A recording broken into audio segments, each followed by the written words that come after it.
That's great advice and great insight, Nancy. Nancy, for some members of the Youth to Youth Network, this might be their first time working on a fundraising project.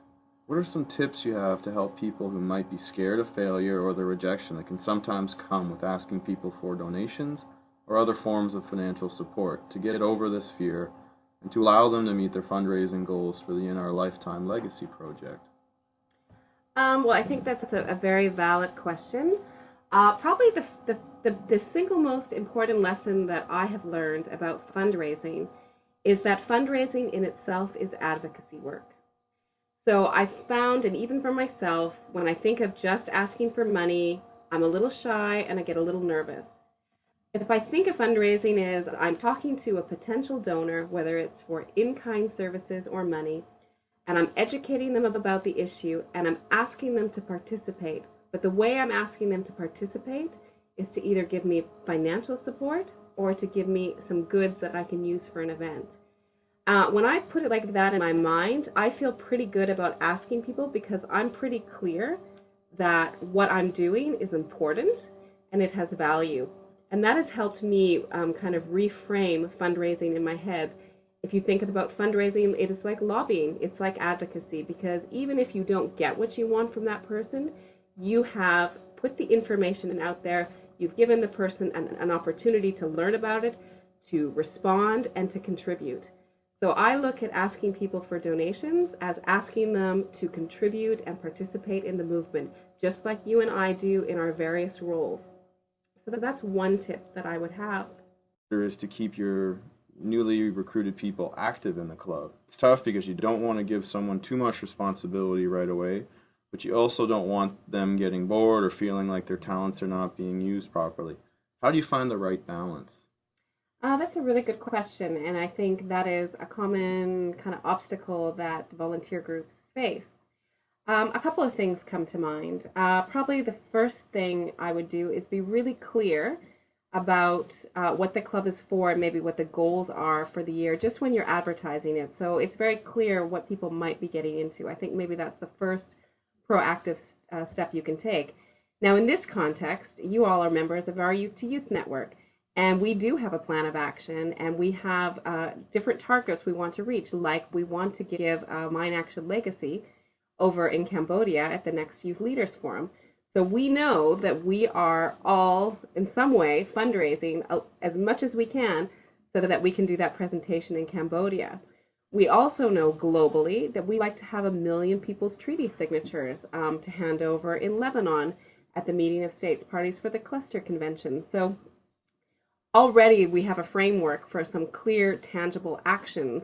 And I think that just needs to be clear. It's not the only thing your club has to do, but hopefully we're all working in the same direction. The other thing I would probably suggest is when you have your first club meeting or your first couple of meetings, is to kind of talk about this global framework, but then ask people what interested them in joining this clubs, what their expectations are in terms of events or even level of investment. Is this a person that wants to commit 30 minutes a week? Or is this somebody that has more time and wants to run with the whole event? And I think that's really important to know. And I think there's room for all of those people in your club. I think where clubs get into problems is when the expectations of everybody involved aren't clear. So I'm running an event, I'm willing to dedicate a week of my time, but I'm the only one working on it. Then there's a problem with expectations. So when people sign up for a club, ask them what they expect and what they have to invest. And I do think with our Youth to Youth Network actions, we can accommodate or give you ideas for all sorts of people's level of investment, whether they want to commit 5 minutes or whether they want to commit, half a day a week. I think all of that can be accommodated. That was fantastic, Nancy. Is there anything else you'd like to add? Yes, I'm just thinking that given that we do have these larger global goals, and I do think that one thing that people might be attracted to in coming to your club is that it's not just a university club. These people will become part of this international, active, vibrant network, and there are international opportunities available, like the Youth Leaders Forum. So I think thinking about why people are coming to your club, but so even though we have some larger goals that hopefully we're all contributing to on the international stage, I think another thing you can do to find that balance is, okay, even if the what that you're doing has been kind of largely laid out based on our actions and our global goals, where there is room for people to take ownership is in the how. So, like for example, if you're, we know we're trying to collect people's treaty signatures this month, where you could give over creativity and give over power and some freedom is charging different members or asking the group how they want to do this. Do they want to partner with other clubs? Do they want to do a public stunt? And I think that way you can find a balance with the what you have to do with how you do it. And I think I would encourage your members to be as creative as possible with that. Okay, thanks so much. The other thing I would say about fundraising is that it's okay if you get a no.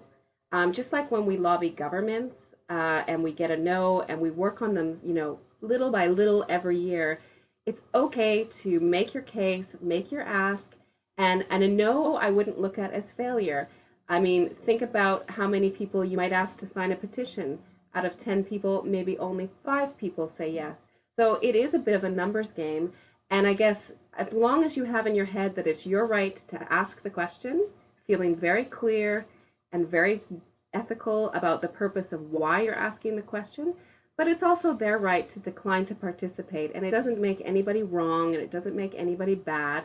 And you move on to the next person. The other thing I would ask someone that declined is I might ask them, is there any information I could have provided, or what would it have taken for you to give this donation? Because sometimes it's not that they don't support the cause.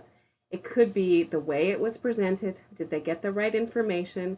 Do they see the connection that you're trying to make between them and the cause? And that's useful information to you.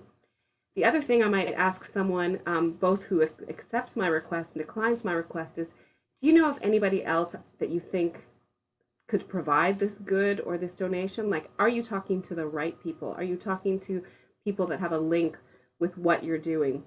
And the link could not just be to the issue of landmines and clusters.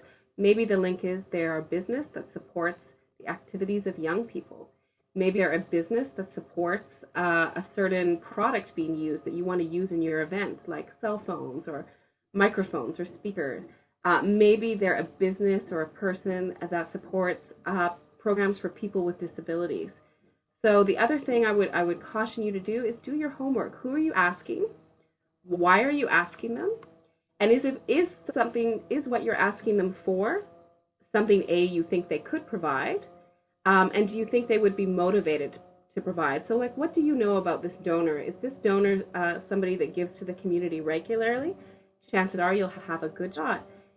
Would this donor be somebody that would like their product used at an event that could be acknowledged in the media? So when they give you something, we also give them something back. So maybe think about different things you can say that they will get from this donation.